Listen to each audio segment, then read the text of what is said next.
हम सीखेंगे ब्याज निकालना। जैसा कि गांव में, शहर में, जहां चाहे भी अगर अपन दूसरे व्यक्तियों को पैसे उधार देते हैं ना, तो उसमें कितने महीना में, कितने साल में या कब तक में लौटा रहा है वो व्यक्ति, तो वो अपन को कितना धन दे रहा है, इसके लिए अपन स्वयं निकालना सीखेंगे।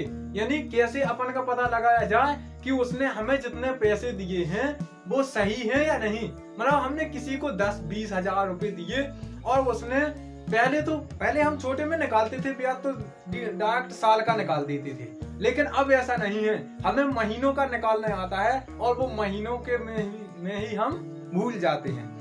तो हम इसी को निकालना सीखेंगे और देखेंगे। तो ये सवाल है वो ये है, जैसा कि यहाँ लिखा है कि 10,000 रुपए का 3% मासिक ब्याज की दर से, मासिक यानी महीने की, तो मासिक यानी महीने मासिक ब्याज की दर से 8 महीने का मिश्र धन कितना होगा।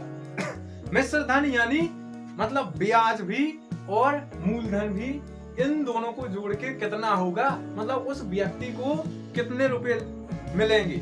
मतलब कि जैसा कि मैंने तुमको कितने 10,000 रुपए दिए और आप मुझे कितने दिन में लौटाए हो, 8 महीनों में। अगर आपने मुझे 8 महीनों में 10,000 रुपए वापस लौटाए, तो इसकी शायद क्या थी, मैंने कहा था भाई मैं 3 रुपया प्रति सैकड़ा की दर से दे रहा हूं, तो अब इसके जितने भी दिन होंगे आपको 3 रुपए प्रति सैकड़ा मासिक की दर से ब्याज देना पड़ेगा।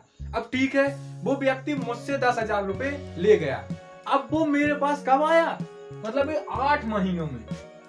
8 महीनों में वो मेरे पास आया और उसने कहा कि भैया तुम्हारे पैसे मैं लौटा रहा हूं, अब तुम्हारे पैसे कितने हो गए। तो इसी का ये ब्याज है, इसी का लगाना सीखना है हमको। तो देखते हैं अब 8 महीने का कितना निकलता है। तो यहाँ सबसे पहले हमें क्या दिया हुआ है, सबसे पहले दिया है मूलधन, तो हम यहाँ लिखेंगे मूलधन कितना है 10,000, तो हम यहाँ लिख देंगे 10,000। फिर मासिक ब्याज की कितने 3% की दर से, तो हम यहाँ लिख देंगे दर कितनी है 3। ये हमेशा प्रतिशत में रहती है, जहां चाहे भी हो ये हमेशा प्रतिशत में रहती है। अगर कहीं लिखा भी है कहीं पेपर में कि तो दर हमेशा प्रतिशत में रहेगी। समय तो महीनों साल हर में आ जाएगा, महीना भी साल भी वहां हो सकते हैं। तो यहाँ समय क्या है 8 माह है।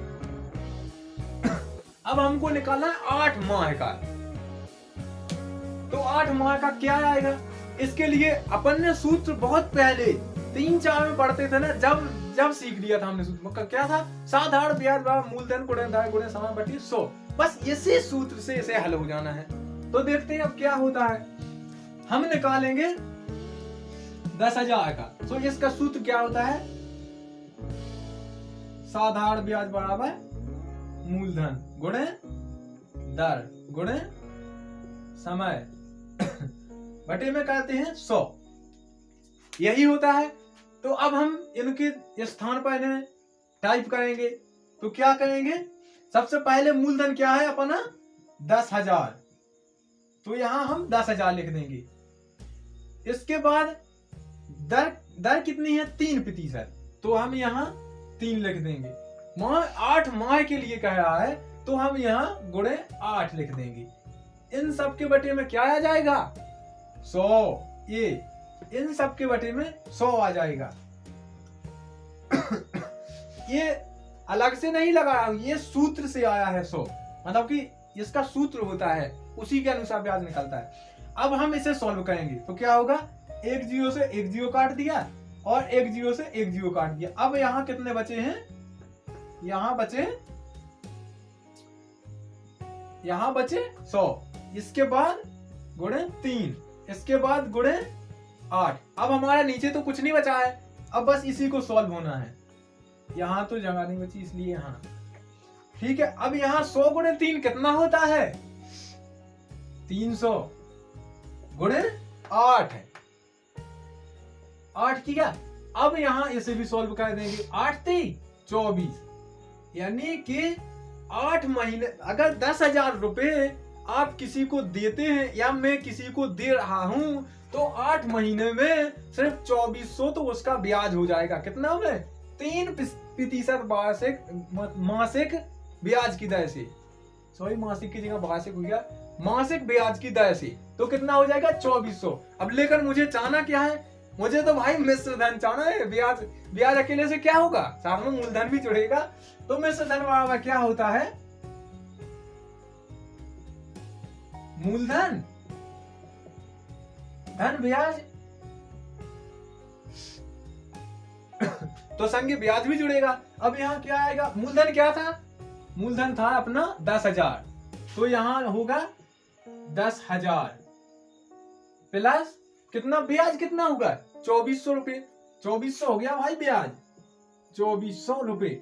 अब इन दोनों को जोड़ देंगे तो क्या आता है? 0 से 0 0 0 0 0 और ये 4 और ये 2 0 2 और ये 1 1, मतलब कि ये आ गया अपना आंसर, यानी 12,400।